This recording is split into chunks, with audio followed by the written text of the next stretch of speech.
Hello everyone, this is my mock that I built for M&R Productions MandRMOCtober contest. The contest was based off of two different choices. You had a choice to build a mock based off of the 501st Battle Pack that came out in summer of 2020, and then the other one was supposed to be based off of the Season 1 of The Mandalorian. My mock, as you can see, is based off of, or hopefully that you can see, is that it's based off of the Season 1 of The Mandalorian. Mine takes place preferably during the episodes 4 through 6, maybe even 7. And this part of the mock is mainly based off of what we wouldn't see during the first season. And this has to do with the Imperial side and them trying to find the Mando and the child. So over on the far right you can see the TIE Phantom that has the collapsible wings and Moff Gideon walking out of it, and so he's coming up to the base because the Empire has captured 3 Mandalorians. One is being executed because he wasn't answering their questions and wasn't complying, and then these other 2 are being let in, and they will be interrogated and questioned and probably tortured, knowing the Empire. And so this is a pretty heavily armed Imperial base, and we could also see that the Empire was pretty heavily armed in the last episode of The Mandalorian, when Moff Gideon showed up with all of his stormtroopers in their clean armor, and then the Death Troopers. So let's go take a closer look on the far left with Moff Gideon. So over on this side, we have Moff Gideon right here, and he's approaching the base. I built this trench mainly based off of what we kind of saw in the Solo movie, with how muddy the area was, and how the trenches weren't formed properly, and they kind of were collapsing as they were walking through them. And so we have a stormtrooper walking this way, and they're just kind of patrolling the trenches to make sure everything's going good around the base. And I would imagine that this trench would go all the way out and around the entire base, but I obviously can't depict that just because my table wasn't big enough, and I was starting to run out of pieces at the very end of building this mock. On the other side, you can see that there's that Imperial officer that's walking through the trench with that other stormtrooper on the other side. And then behind the stormtrooper, there are 2 crates over here, and each crate has a couple blaster pistols in them. They're just the small ones that the officers normally carry. And then with my favorite part of the build, the TIE Fighter, this TIE does have the ability to have its wings fully extend. The bottom one does too. It's just hard to get the TIE Fighter to sit properly, otherwise it would show you that part of the build too. And yeah, so both sides do it, and I used a couple of Technic pins and bar pieces that go through the Technic pins to try and create as much friction as possible, so that way you can still pretend to fly it around and whatnot, even when the wings are completely opened. And then there was a little ladder that was deployed over here, if you can see that. And that was just so that Moff Gideon could get out of the TIE Fighter. Let's see if we can, yeah, so over there. And then behind the TIE Fighter you can see all of the lush green forest and whatnot that's over there, and I kind of tried to make this a highly vegetated planet, or at least a highly vegetated part of a planet. And so now we can move over to the entrance of the base, and then onto the main base after that. So over here on the main base we can see that there are 2 Imperial troopers that are guarding the front gate. They're equipped with the riot shields, just for that possibility of being attacked. And then over in the back corner we can see this turbo laser, and it does have full range of motion. It's just up against too close to the wall to continue to move. And then the barrel can also go all the way up and all the way down.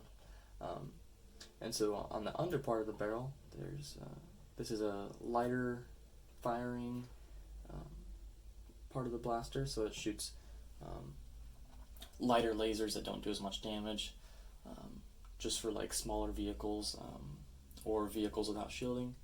And the top barrel is meant for heavier artillery, meant for ships with shielding, or just to shoot at troops that are far away to try and deter them from attacking the base. So now let's go ahead and look over at the inside the base, and I'll see you in just a second. Okay, so over on this side of the base, we can see quite a bit of different things going on. As I said earlier, these two Mandalorians are being led in through the entrance of the main part of the base, the main building. And then over here we have the other Mandalorian that is being shot at, who is being executed. And that was just because she wouldn't give the answers that they needed, and refused to speak. And then over here we can see a couple hover tank pilots that are guiding the hover tank through, and the hover tank is mainly here just for one patrol, and then two, it's also carrying cargo on the back. So it's got the orange crate, and then it's got these two smaller crates. Let's see if I can get one of these open. Okay, as you can see, there's just a bunch of blasters in there and whatnot. And so I would imagine that this guy's just kind of patrolling and then also dropping off cargo at an armory or the barracks. And then you can also see that there's this sand blue, and there's also this sand blue up on the front frill ventilation things. And then there's also some tan that's along here, so I'd imagine that it's kind of been rusted and it's seen some battle, and so it's a little bit scarred. And this is towards the end of the Empire, so their funds to fix things aren't as much as they would appreciate it to be.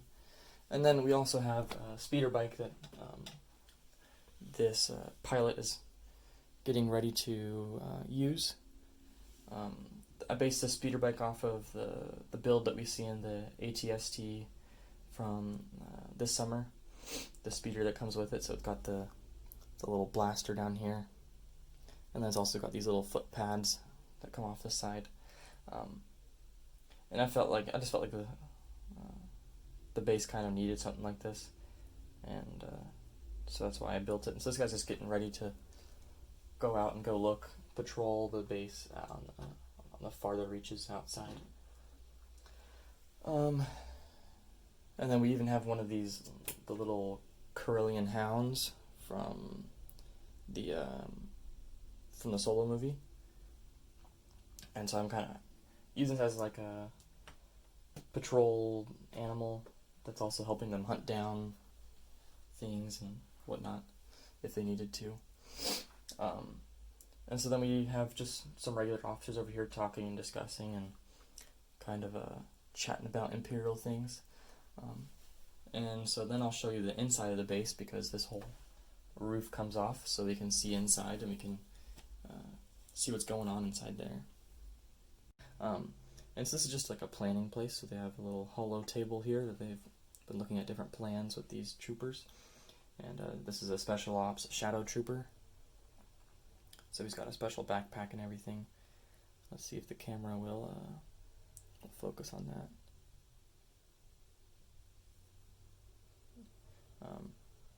And then, let's see if I can get him placed. There we go. And then this one over here is just a special ops trooper that I created. And this is just what the Empire is using to try and, or what's left of the Empire, to try and hunt down the Mandalorian. And so in here they were just discussing different plans with their holo table. And then over on this side, you might be able to just barely see it. There is another weapons rack inside there. There was sliding doors on there, but the sliding doors kept breaking, so I took them off. And they slid right along this track up here. But it was getting annoying to keep on fixing that, so I took those off. And then over on this side, you can see this chair and desk that I built for Moff Gideon. This is where he would get his work kind of done. And then there's also a ventilation type piece over here. And then so this entire MOC is built up about 3 to 4 blocks high in certain locations. And so I think it's pretty this is pretty accurate to what might be going on behind the scenes and what we weren't able to see during season 1 of The Mandalorian. I'll take you to see what it looks like all the way from the front, from behind Moff Gideon's TIE Fighter. And so as you can now see, this is a pretty large MOC. At least for me it is, considering that I used most of my light gray and dark bluish gray bricks and pieces. But as you can tell, there is a slight grade that goes up the MOC as you continue. And this side there's that cliff, kind of rocky cliff. And on this side a slower slope. And up front you can tell how lush this forest is with all the vinery and greenery. And then you can also see just the general size of that Imperial base back there. One thing I do wish I had would be lighting, but don't have any of those on hand. So thank you for watching, and I hope you have a good rest of your day.